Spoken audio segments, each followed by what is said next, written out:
Welcome to Trades Take 10. I'm Doug. Today we have a special guest. We have Darshan Khunkhun here with us, who is an AIT Liaison. That's Alberta Industry and Training Liaison. I want to know a little bit about your journey, Darshan. You're a tradesman. I am. Tradesperson. I am. You're a tradesperson. Tell us a little bit about that journey and how you became a tradesperson. Spent a lot of years during that sort of high school through first couple of years of university working at the mill. While I was at the mill, was on the cleanup crew, was on the maintenance crew, helped the millwrights all the time, and really was fascinated by being able to fix big things. Left, went to school, became a mechanical engineer, and realized this is definitely not what I want to do. I don't want to sit behind a desk, and started working for a factory out in Airdrie that was building bathtubs. And I took the job just as a temporary, hey, I'm just going to fill in here. And actually before that, I worked as a hydraulics guy for a number of years. Ran my own business. And then just that was getting old. And then I decided, okay, I'll just take this temporary job as a maintenance guy here.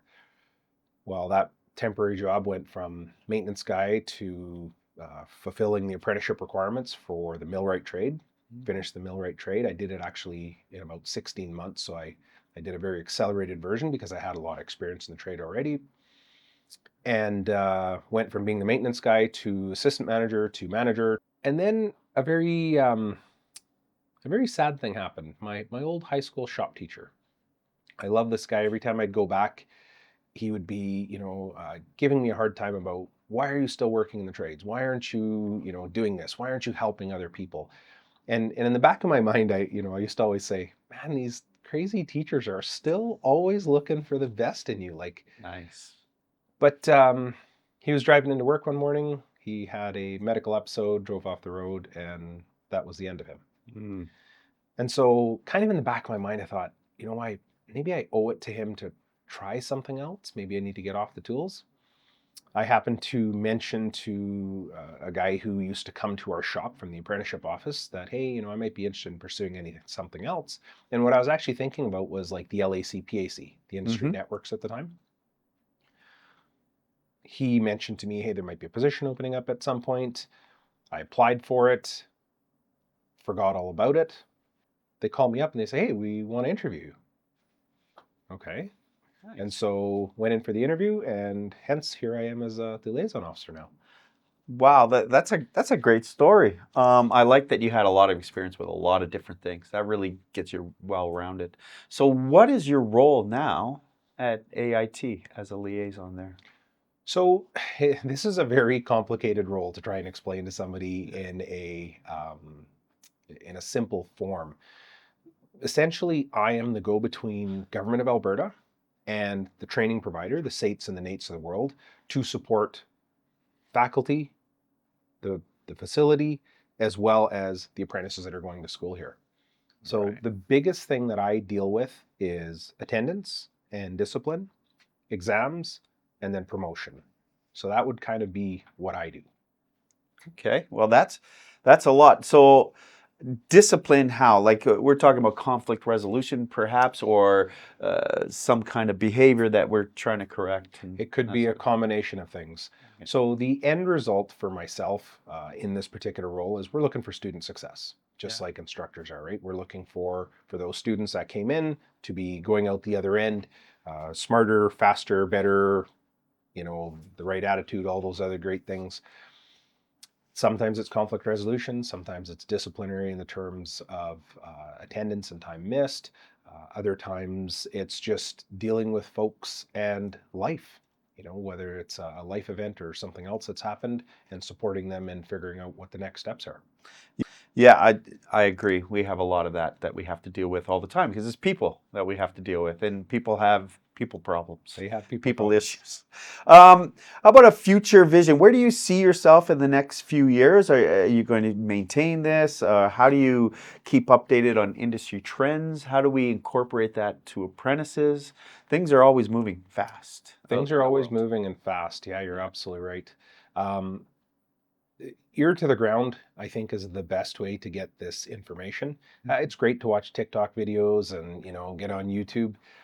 I don't really know if that's really the real deal. Yeah. It's great to say that this is how things are, but when you're out talking to industry, when you're talking to the students, when you're talking to the employers, that's where you get the real deal. You figure out what's going on. So that's where I sort of get my information from. As far as what I'm going to do for the next few years, I honestly love what I do. I Nice. I don't know if I would change roles. I honestly love what I do. It's just the most fantastic, amazing job. I get to deal with a variety of different things. So I don't know if I would ever consider something else. I mean, this job, you have to do a lot of public speaking and presenting. How do you get the word out about trades? And you mentioned something earlier about maybe going to a high school and doing something like that. Yeah. So it's again, I think I'm going to do a thesis on this at some point because there's something to be said about obviously talking to people and being able to actually engage them. We've been at different conferences or different places where people are speaking and the person at the front is doing this and everybody else is doing their own thing.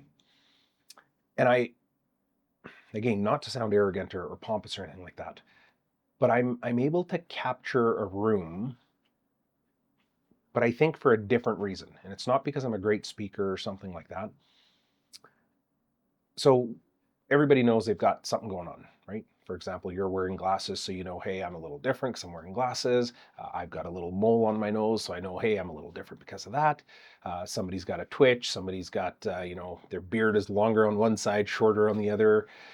There's always something that makes each and every one of us slightly different, and maybe subconsciously we know that, and it gets to a point where it's something you don't necessarily think about, but you just know. Mm-hmm. And so normally in an apprenticeship conversation, I think what we would typically see is, again, somebody like yourself, and again, without any disrespect, but I'm sort of picturing, a Caucasian male, more than 30 years old, less than 65 years old, talking about trades and how it was when they came through. Mm-hmm. And then all of a sudden, I come up on stage and I don't look like that person at all. I might fit that age demographic, I might fit the gender demographic, but this guy is very different. He's got this thing on his head, and some people have never seen a turban before, and so, what is that? He's got a big beard and a mustache. And I think a lot of people actually expect me to go up there and talk with a bit of an accent, and then I'm all of a sudden talking to them, and for whatever reason, just in that quick instant, I'm able to engage because of, I think, what I am rather than who I am. And then I can get my message out quickly. And I try to use some humor. I try to use some real life experiences. I talk about things that are relevant to them. I try to talk about, something that's of day and age. A couple of years ago, I got up on stage and I started doing that floss dance thing just while I was talking and doing that. And people were laughing and they, but just focused on what we were focusing on. And it's about getting their attention for just that moment. And if you can sell them in the moment, then they want to listen to you. And if you've lost them, then you've lost them. Okay, well, that's a great point. You got their attention. What's the message? How are we getting more people into trades? How are we expanding our network, even if you will, of tradespeople? I try to ask questions. Yeah. I try to ask questions that are going to maybe impact them real deep. Like, what are you going to do in 5 years? Where do you see yourself? And not the same way as, each and every one of us sort of talk to our nieces and nephews and say, hey, what are you going to do when you grow up?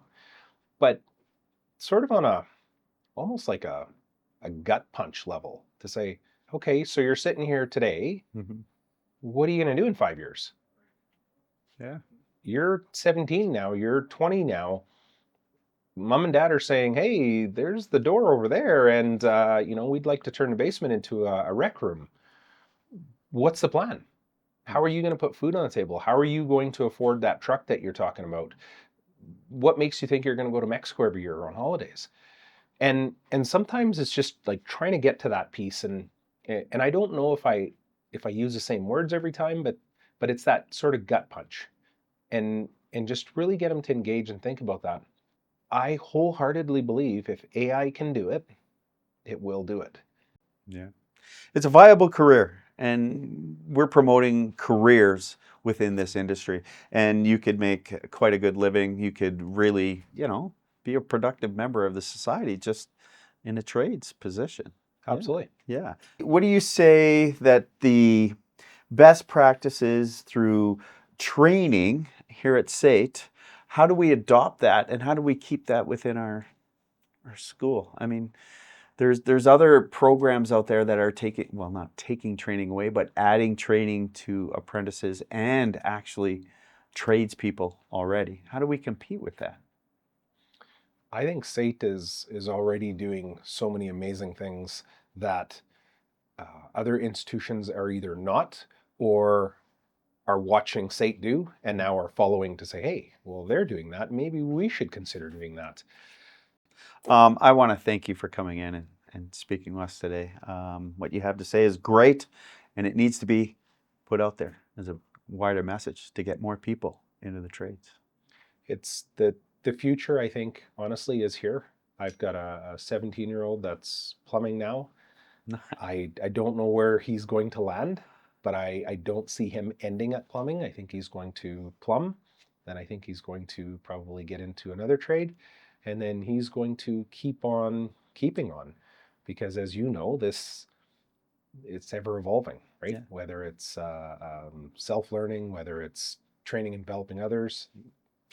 Yeah, so a red seal could be just a stepping stone to even a further different career. Absolutely. I would, I'm sure you've been participating in things like this, and we've talked to people that were in armed forces, then they were taking trades there, then they are back to different environments, maybe where then they become a teacher, they are a teacher, then they go back to school and become a carpenter, and now they're teaching wood in the school.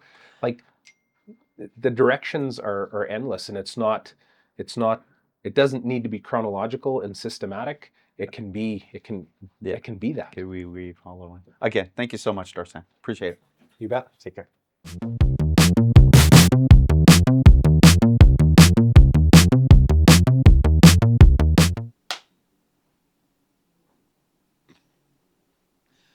Welcome to Trades Take 10. We have a Math Minute with Doug today. We're going to talk about the 3-4-5 rule. Steam fitter, pipe fitters use this all the time to see if they're working with a perfect right angle. Let me demonstrate. So we want to know if we're working with a perfect 90-degree right angle. So you could use 3 meters, 3 feet. Today we're just going to use 3 inches. We draw 3, and then we measure out 4. Draw that out.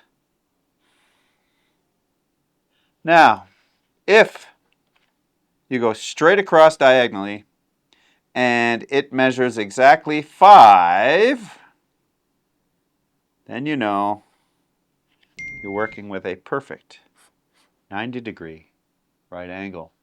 This is based upon Pythagorean theorem.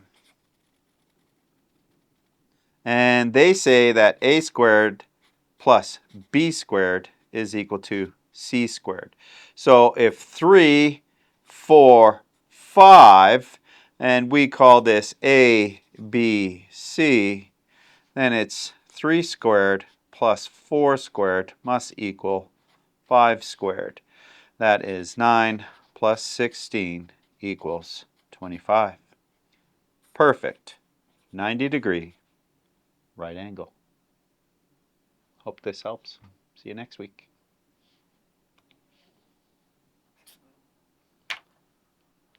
Cut! Where are these guys? Where are they when you want them?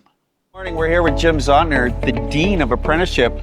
Jim, can you tell us what the Jill of Trades means and what it's all about? For sure, yeah. So what I think the Jill of all trades means is it's a great opportunity for young girls to get exposure to the trades and some of the great careers and the career opportunities that lie out for them in the field of apprenticeship and the skilled trades. Nice, thank you. So what you here today, you're enjoying some of this participation? For sure I am, yeah. So I'm going to be giving an opening address to the participants here. It's actually my first time I've ever had time to be exposed to the Jill of All Trades event. So I'm really looking forward to what it is. I've heard great things about it and all the great energy that comes with this day and all the organization that comes along with it. Awesome. And what do we hope to achieve with this type of event here at SAIT? For sure, yeah. So I think that there's sort of three key takeaways or deliverables that we can hope to achieve. First is exposure. Gets young folks exposed to the skilled trades and all the great opportunities that they can provide for them.